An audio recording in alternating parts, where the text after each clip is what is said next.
What's poppin', guys? Welcome to Money Talk, the number one information source, the number one education source, and the number one entertainment source for everything and anything regarding your financial world, the stock market, and the crypto world. And today, in a segment of Hope or Hype, right, we're going to be talking about none other than Safemoon.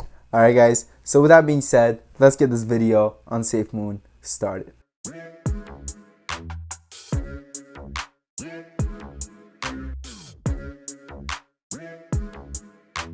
In today's video, we're going to start by discussing what Safemoon is, what does Safemoon do, what their mission is, and then after that, we're going to be having a little bit of a segment where I talk about the good, the bad, the ugly, and finally, I'm going to teach you guys exactly how to buy Safemoon, if you want to buy Safemoon, of course. So with that being said, let's get this video started. Or wait, it's already started. We already started it, so let's continue this video. Safemoon token is what is known as a decentralized finance token, or short form DeFi. All right, a DeFi token. Now there are many decentralized finance tokens in the cryptocurrency market. But what makes Safemoon different from other decentralized finance tokens, it's three unique characteristics. Well, the combination of its three characteristics which makes it unique. Well, the first one is burn the tokens. We'll get to them. All right, right now I'm just stating what they are, okay, before you guys are jumping out your seat and all excited. Okay, so, and the second one is liquidity pool acquisition, and the third one being their static rewards. So let's talk about static rewards. What are static rewards? To understand the concept of static rewards, you need to understand the concept of staking. No, not that type of stake. This type of stake. Alright, guys? The pancake kind of stake. Sounds weird, right? But we'll get to it. So how staking works is that you offer some of your cryptocurrency to the cryptocurrency transaction system, or whatever you want to call it. I can't really think of the word right now, right? And you help them run their transactions smoother with your cryptocurrency that they're borrowing. And instead of that, what they do is that they give you an interest percentage on top of your money. Now, this is a great way to build passive wealth using cryptocurrency, and I've previously actually made a video on this. But Safemoon really looked at this model and they were like, nope, this doesn't look right, due to what is called impermanent loss. Now, what the hell is impermanent loss, you may be wondering? So basically how impermanent loss works is that the asset that you actually invested in, to get the percentage interest back, the price of that asset fluctuates, causing your both your staked money that's supposed to come out change, and also the price of your investment change. So it's very confusing, and so let me give you guys an example. Let's say you stake in the Money Talk coin, okay? And the Money Talk coin is supposed to give you guys back 10%. So you put $100 in the Money Talk coin, and I'm supposed to give you guys 10% back daily on your money, all right? Let's say it's a daily type of deal. That means you expect $10 per day from me, Money Talk, okay? Since you invested $100 in the Money Talk coin. But listen to this part, okay? So what if you bought $100 worth of Money Talk coin for 10% return, but the Money Talk coin price drops from $100 to $50? Now all of a sudden your staked amount and the amount of interest that you're going to be getting from me is also cut in half, because 10% of $50 is simply $5, not $10. So this is called impermanent loss. Nobody likes that. So how the hell is Safemoon going to fix this? Well, the next paragraph that I'm going to read you guys is directly from the Safemoon white paper. What the hell is a white paper? Well, white paper is what cryptocurrencies or DeFi tokens have on their site that explains, or have on the cryptocurrency market that explains exactly what the purpose of this crypto token is and what their plans for the future are and why you should invest in them. Okay, so let's get reading. So it says, first, the reward amount is conditional upon the volume of the token being traded. This mechanism aims to alleviate some of the downward sell pressure put on the token caused by earlier adopters selling their tokens after farming crazy high APIs, which is annual annual per yield. Annual, wait, is that what it is? Wait, yeah, so annual percentage yield. Second, the reflect mechanism encourages holders to hang on to their tokens to garner higher kickbacks, which are based upon a percentage carried out dependent upon the total tokens held by the owners. Now, if you're like me and it was your first time reading that and you were like, what the hell? Could you say that in English? Basically, what they're saying is that it's their way of preventing pump and dumps, or rather rug pulls, right? So someone can just sell and just sell a whole bunch of their stake in a crypto, causing their cryptocurrency to crash. Now, how are they planning on doing this? Well, a little bit of fee. When you add a fee to something, it makes things spicy, right? So when you try to sell SafeMoon, right, one of the things that people believe is a scam, which makes no sense, is that there's a transaction fee when you try to sell your SafeMoon. Does that make Coinbase a scam? Does that make my bank account a scam because they charge me a transaction fee? Like, it makes no sense, right? People think everything's a scam. I mean, people thought Bitcoin was a scam. God damn it. Anyways, basically what they do is that they charge you 10% transaction fee on your total amount of SafeMoon when you try to sell. Now, what happens to that 10%? Do they just keep it, put it in their pocket?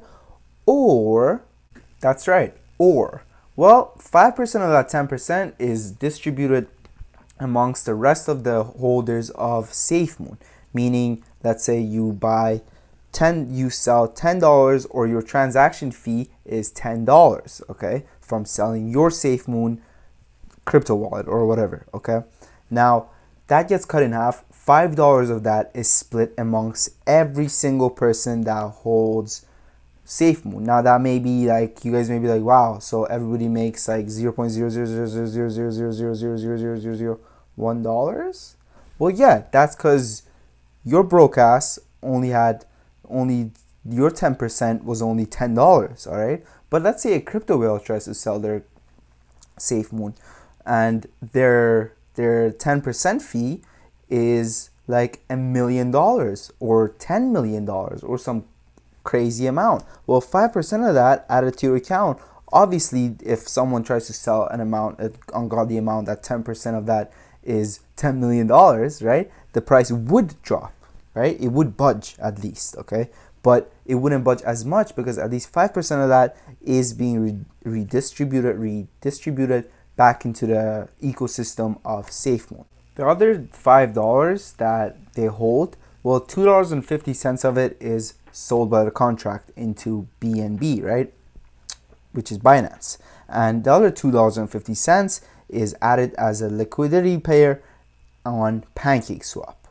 Now, let's talk about one of my favorite features regarding this DeFi, which are its burns. What the hell are burns, you may be asking?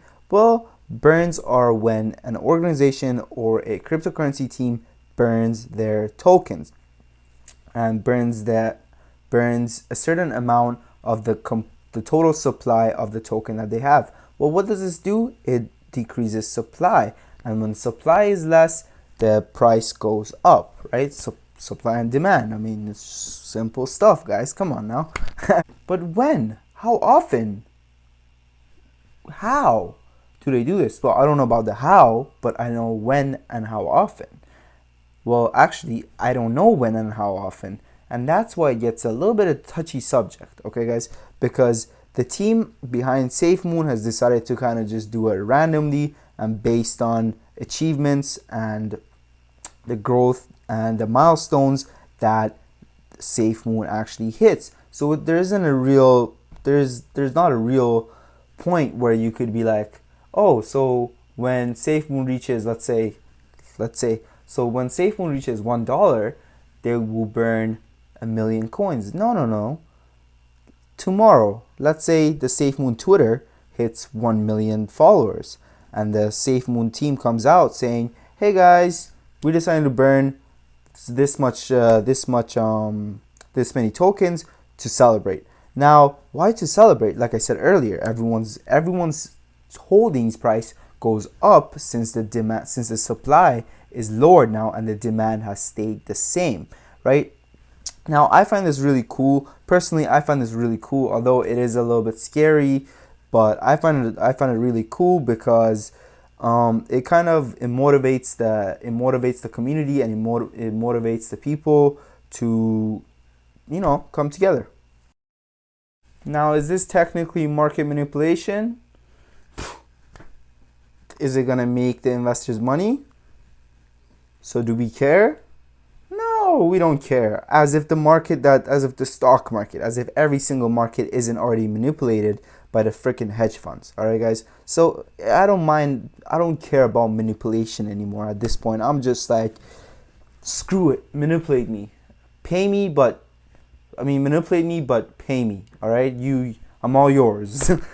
Now, honestly, this is going to cause a whole lot of pump and dumps if they let people know when they're going to cut down the supply. For example, let's say they were like, okay, guys, so on Monday next week, we're going to cut the supply in half. Well, people are just going to buy it knowing that the supply is going to be cut in half, so that their price is going to double, basically, right?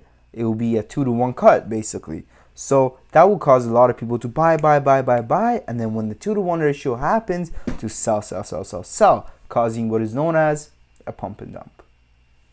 Saving the best for last, as always, right? So their last feature, which they state is their secret sauce, is their automatic liquidity pool. Okay, guys, so what does this mean?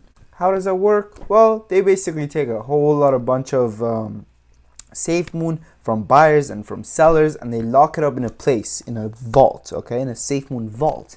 And then next time when somebody wants to buy some SafeMoon,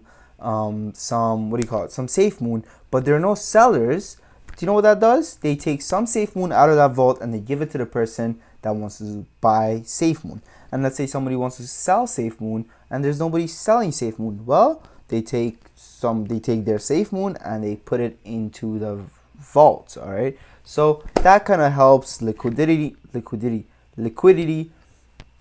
and it kind of brings balance to the whole SafeMoon ecosystem. Now that we've discussed what the hell SafeMoon does, let's get to the good, the bad, and the ugly segment. Now, the first thing that I like about SafeMoon is that they're more than just a token. They're not just a random meme coin. All right, I know a lot of people like to compare SafeMoon and Doge, but there are a lot more than that, and I just explained to you guys all the features. Doge is just literally a dog, and Doge got Elon, so I guess maybe, right? So that's one of the first things I like about SafeMoon, and that they have many projects coming up. Now, you guys can learn about more projects in the link down below. Okay, I'm not gonna name them all. They got a crypto wallet coming out. They got some crypto education website coming out. They have many things coming. All right, guys. So that's one thing that I really like about, or that's the second thing that I really like about SafeMoon. Now, the third thing that I like about SafeMoon is the community built around SafeMoon and how close and how much people love SafeMoon. All right? These people, they love SafeMoon. They basically hijacked. So a couple of days ago, actually, I think it was last week, I realized that I was like, why doesn't SafeMoon ever trend on StockTwits? For those that don't know, StockTwits is a stock forum that people go on and they just talk about stocks, and it's very popular amongst investors. So I was like, damn, why isn't StockTwits ever trending when so many people are always talking about it? And I came to the conclusion, yeah, they're probably blacklisted, right? But do you know what the SafeMooners, all right, the SafeMooners, sounds like people that show their ass, but all right, do you know what this they safely show you their ass? But do you know what these people did? So basically they went on StockTwits and they hoarded, right? They hoarded the stock Safe and they hoarded the stock Moon, ticker symbol Safe and ticker symbol Moon, which caused SafeMoon, all right, and it ended up looking like this. So SafeMoon was trending on StockTwits without SafeMoon trending on StockTwits. amazing. Now, another good thing that I really like about SafeMoon is the pace that it's picked up in the media and in mainstream media and in social media, talking about TikTok. Anything from TikTok to CNBC is talking about SafeMoon, which is crazy to me, right? And I think when you look at the success that Doge has had coming up from the trenches of Reddit, okay, you realize that, you know, it just shows the potential that SafeMoon truly has. And with that being said, that's the good. Now let's get to the bad. Now, when it comes to bad things, this is a very, very new cryptocurrency, so I don't have a lot of bad things to say about it, honestly, because they haven't done a lot of bad things. But one bad thing that I would, and one more good thing before we get to the bad, okay, is one good thing that I really like, and if you've been watching this channel for a while, is that, you know, regarding even stocks, penny stocks, large cap stocks, any stocks, okay, stocks, cryptocurrency, anything. I really like when you know who the team behind the operation is, and the SafeMoon team have been very, very transparent on social media, like StockTwits, Reddit, Twitter, and all of that, putting themselves out as, hey, look, we're SafeMoon team, this is us. And I think this kind of builds a little bit of trust between the investors and the SafeMoon team, because even though you can't technically hold them accountable, you kind of know who they are, right? So if you run in the streets with them, you know what I'm saying? Now let's move on to the bad. So the bad thing that I was talking about earlier, I already kind of touched on earlier, is their model of burning tokens. And on their white paper, hence white paper, again, what it is, white paper is where they explain what the hell they're doing. So on their white paper, they explain that they're going to be giving notifications and they're going to be letting people know when they are cutting the supply, which causes a pump and dump, right? So that's the bad thing. When it comes to the ugly thing, many people think it's a scam. That's what's ugly about it. People are comparing this to a multi-level marketing or a pyramid scheme, right? So basically, this is due to the fact that people can't instantly buy it and get out, and they need to kind of hold until it goes up at least 20% or over 10%, so they don't lose money. Because as soon as you enter, like I said earlier, right, there's a 10% transaction fee. So as soon as you enter, you're down 10% on your investment. And this causes people believe, okay, this is what people believe. I don't really believe this, honestly, because like I said earlier, right, I mean, my bank, when I was investing through TD, they charged me a lot of money, you know what I'm saying? So they charged me a lot of transaction fees. So to me, it was kind of like that, but it's just transaction fees, you know. They're giving me something, so, you know, they're providing value to me by letting this transaction happen. So it kind of makes sense. Does that make sense to you guys? That makes sense to me. I mean, and basically what they're saying is, what people believe is that it leads to people wanting more people to buy it, so the price of the coin goes up, which if you've been in the stock market and if you've been on StockTwits, you know the tribal mentality that comes with literally holding any single stock, let alone cryptocurrency, right? Like, people are fighting, literally having fist fights over what's better, Lucid or Tesla, or what's better, Ethereum or Bitcoin. Does that make Ethereum, Bitcoin scams? No, it doesn't. It just makes people crazy. That's all it is, okay? So that's one thing that people believe regarding this this, what do you call it? This cryptocurrency.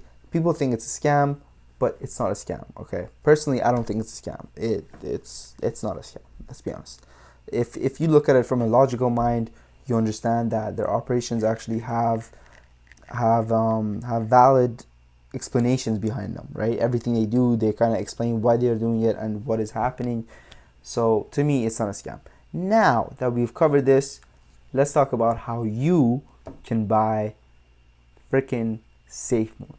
But before we get to that, guys, every day on this channel I come up with new content regarding stock market, regarding the crypto market, and regarding everything, anything in the financial world. All right, guys. And On this channel, I try my best to make this content entertaining, right? I know this video wasn't really entertaining and it was just more straight information, but that's because we had a lot to unpack, okay? So now let's move on to how the hell do you even buy Safemoon? So before we get cooking, ladies and gentlemen, there are a couple of ingredients that you guys need. The first ingredient is BNB token, all right? You can buy BNB token on your cryptocurrency exchange through Binance or through crypto.com or whatever you have, okay? Just BNB, which is the Binance token. The second thing that you need is the Trust Wallet app, okay? So go ahead and download the Trust Wallet app on your phone and you have it right there. And then what you want to do is that you want to send your BNB into your Trust Wallet app, and I believe that you can figure it out here. I'll move away, so I'll put it over here, right? And I believe that you can figure it out since it shows the address there, and you just send it from that address to this address, okay? It's that simple. And then what you want to do next on your wallet is you want to change your BNB into smart chain, okay? It is literally a 1-to-1 ratio, and you just want to use your BNB with that is in your Trust Wallet to buy smart chain. Next, what you do, if you're on Android, this button's already down there, but if you're not, this is what you should do. So down there, if you're on Android, there's a browse button, all right? And if you're on iOS, this is what you need to do to make that button appear. So if you're using iOS, I'm going to ask you to go ahead and type this little short thing into the Apple browser or whatever it's called. I forgot the name. Not Chrome, but the one that comes Safari, into Safari. And then you press on it, you press enter, and it takes you directly into back to the Trust Wallet. And then over there you see the, what do you call it? You see the browse button. All right, now you have the browse option in the bottom. All right, so what do you do now? You go ahead and you browse. Next up, what you do is that you press on the browse button, right? As I already said that, and then you go and find PancakeSwap, the app called PancakeSwap. On PancakeSwap, this is where you buy Safemoon. Okay, so you go ahead and change your BNB, your wrap chain BNB into Safemoon. And ladies and gentlemen, just like that, you got yourself some Safemoon. All right, don't sell it because that 10% is a scam. I'm just kidding. Don't do that. Anyways, with that being said, guys, thank you for watching. If you enjoyed this content, please smash the like button so more people are able to learn about Safemoon and also buy Safemoon. You know what I'm saying? And that's it. Thank you for watching. Money Talk. Subscribe. Make sure to subscribe, okay? We need them subscribers. With that being said, thank you for watching. Money Talk out.